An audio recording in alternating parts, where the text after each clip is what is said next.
Selamat datang di channel Eleven Sport. Kali ini kita akan membahas Erick Thohir bicara naturalisasi Emil Audero kepada media Italia. Kami bisa bahas lebih lanjut, pemain serba bisa, sederhana, dan andalan timnas Indonesia. Itulah sang El Ninja Kelvin Verdong. Miliano Jonathans akui tak prioritaskan timnas Indonesia.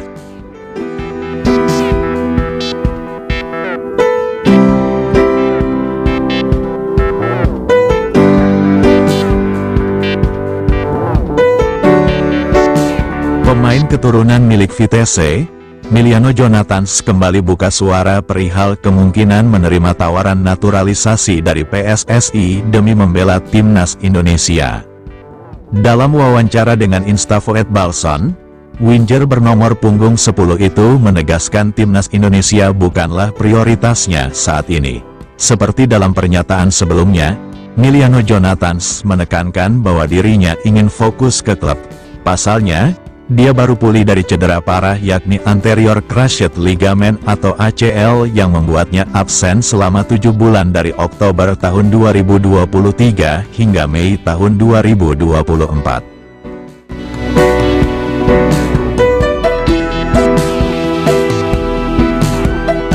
Belum sih jujur, saya sudah pernah bahas soal cerita Indonesia itu juga yang orang-orang sering tanyakan, kata Miliano Jonathans dikutip dari unggahan video @instafoetbalson di Instagram, Kamis, tanggal 21 November tahun 2024.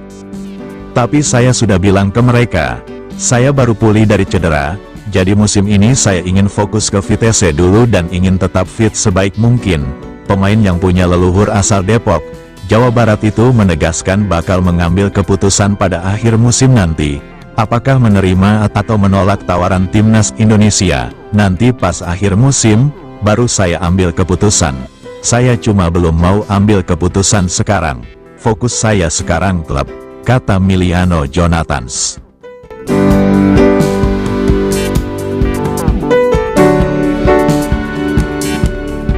Miliano Jonathans merupakan pemain berusia 20 tahun. Dia lahir di Arnhem, Belanda, tetapi punya darah Indonesia dari ayahnya yang berasal dari kota Depok. Sejak pulih dari cedera, Miliano tampil apik bersama Vitesse. Dia telah mencetak 8 gol dan 3 assist dalam 14 pertandingan di lintas ajang. Menyitat data Transfermarkt, Miliano fasih bermain sebagai penyerang sayap kanan maupun gelandang kanan.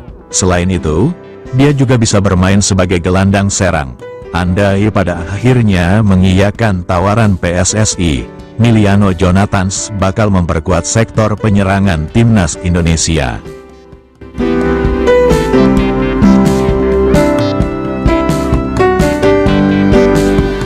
Kelvin Verdong merupakan satu di antara sosok penting di timnas Indonesia.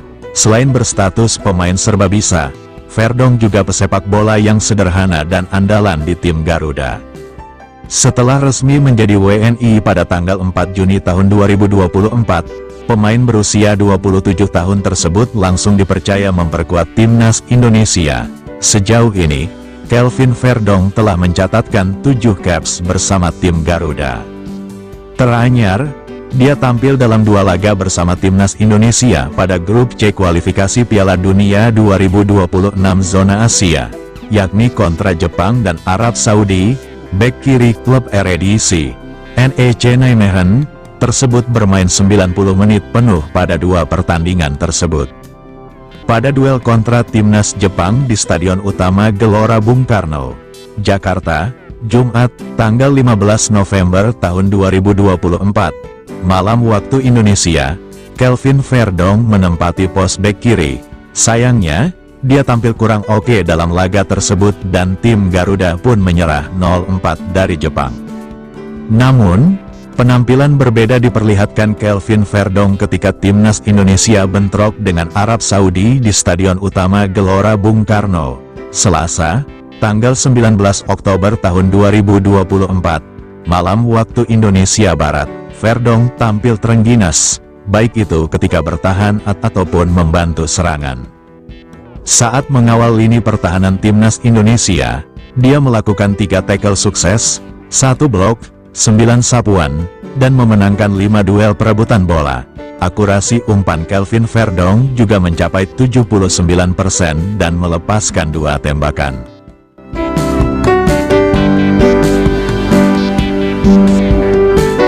Kelvin Verdonk merupakan satu di antara sosok penting di timnas Indonesia. Selain berstatus pemain serbabisa, Verdonk juga pesepak bola yang sederhana dan andalan di tim Garuda.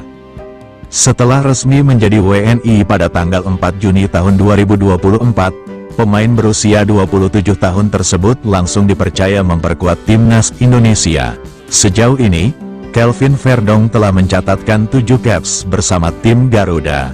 Teranyar, dia tampil dalam 2 laga bersama timnas Indonesia pada grup C kualifikasi Piala Dunia 2026 zona Asia, yakni kontra Jepang dan Arab Saudi. Bek kiri klub Eredivisie, NEC Nijmegen, tersebut bermain 90 menit penuh pada 2 pertandingan tersebut.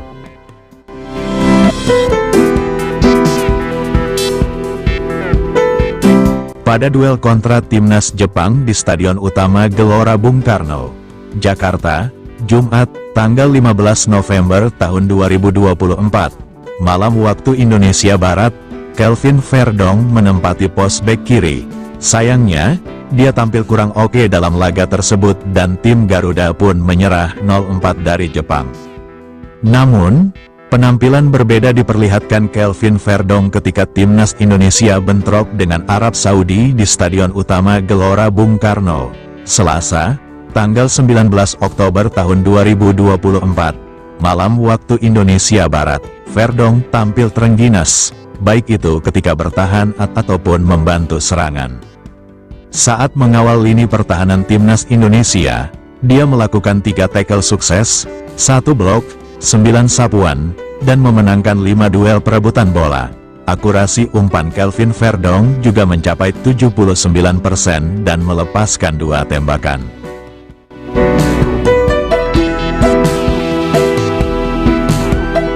Pada pertandingan tersebut, Verdonk turut membantu Marcelino Ferdinand mencetak gol pada menit ke-57.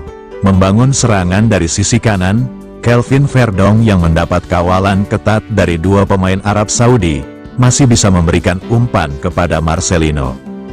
Umpan itu pun langsung disambar gelandang Oxford United tersebut dengan sepakan kaki kanan. Meski sempat dibendung bek lawan, bola kembali jatuh ke kaki Marceng dan mencetak gol dengan cara di-lob. Pada menit-menit akhir laga ketika tim Garuda bermain dengan 10 orang setelah Justin Hubner diganjar kartu merah, Kelvin Verdonk bekerja keras membantu pertahanan.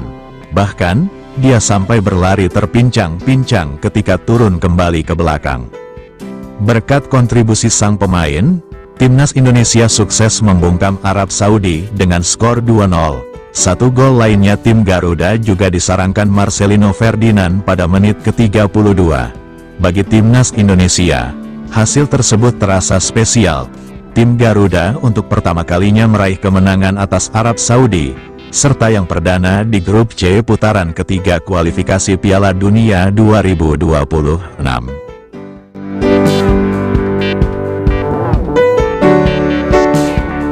Pesepak bola kelahiran tanggal 26 April tahun 1997 itu bisa bermain di beberapa posisi berbeda, atau biasa disebut pemain versatil.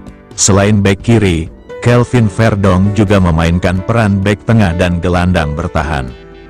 Bersama timnas Indonesia, Verdonk tercatat 4 kali menghuni pos bek kiri, 2 kali sebagai bek tengah, dan 1 pertandingan sisanya bermain sebagai gelandang kiri. Dia pun tak rewel ketika dimainkan di posisi berbeda oleh pelatih Sintayong. Melawan Arab Saudi, Kelvin Verdonk juga siaga ketika ditempatkan di posisi kanan. Pada laga itu, Sandy Walsh mengalami masalah dan mau tak mau membuat Sintayong melempar Verdonk di posisi wingback kanan. Bersama NEC Nijmegen, Kelvin Verdonk juga bisa bermain di berbagai peran yang berbeda. Dari 138 pertandingan yang sudah dijalani, Verdonk tampil sebagai bek kiri dalam 96 pertandingan, bek tengah dalam 24 laga, gelandang kiri sebanyak 7 kali, winger kiri 6 kali, dan gelandang bertahan serta bek kanan dalam 1 laga.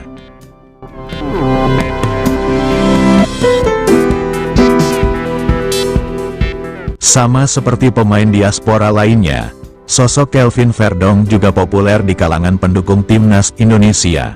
Jumlah pengikut di akun media sosial pribadinya juga semakin meningkat sejak menjadi WNI.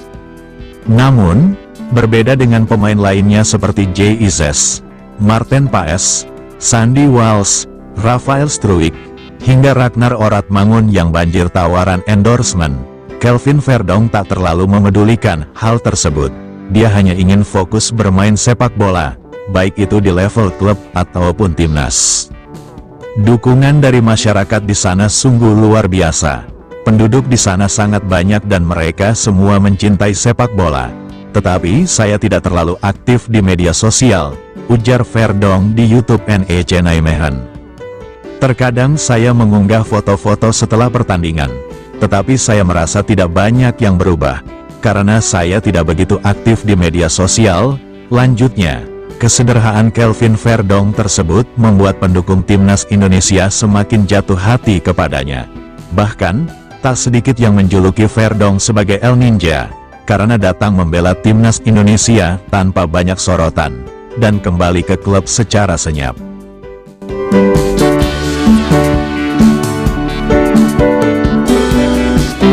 Ketua Umum PSSI, Erick Thohir, tak sepenuhnya menutup pintu untuk proses naturalisasi Emil Audero. Kepada media Italia, Corriere dello Sport, ia menyatakan siap membahas lebih lanjut dengan kiper Como 1907 itu. Nama Audero sebetulnya sudah lama masuk incaran PSSI untuk dinaturalisasi menjadi WNI. Apalagi, ayahnya adalah orang Indonesia asli bernama Edi Mulyadi yang merupakan warga NTB. Akan tetapi, sang ayah pernah menolak mentah-mentah jika putranya itu dinaturalisasi. Sebab, Emil disebutnya punya mimpi tampil di Piala Dunia, sesuatu yang kala itu terlihat mustahil buat timnas Indonesia. Situasi kini berubah. Skuad Garuda punya peluang tampil di Piala Dunia 2026 melihat klasemen grup C putaran 3 kualifikasi zona Asia. Indonesia bertengger di posisi 3 dengan 6 poin dari 6 laga.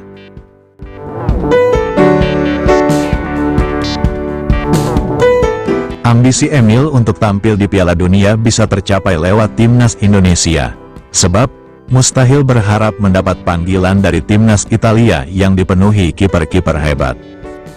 Lantas, apakah Erick masih membuka pintu kepada Emil? Secara mengejutkan, ia mengaku siap membahas soal naturalisasi dengan kiper berusia 27 tahun tersebut. Sebenarnya, kami belum membahas hal ini meskipun kami telah bertemu lebih dari sekali di Milan, ujar Erick Thohir. Dilansir dari Tutto Mercato Web yang menyadur Corriere dello Sport, Jumat, tanggal 22 November tahun 2024. Saya juga mengenal keluarganya. Jika dia percaya pada program kami, tentu saja kami bisa membahasnya lebih lanjut. Imbuh Menteri BUMN itu, perkataan Erick itu bisa jadi sinyal positif. Masuknya Emil jelas akan menambah kekuatan timnas Indonesia meski sudah memiliki kiper sekaliber Marten Paes. Penjaga gawang jebolan Akademi Juventus tersebut bisa menjadi pesaing yang bagus. Hal itu tentu akan berdampak positif kepada pertahanan timnas Indonesia kelak.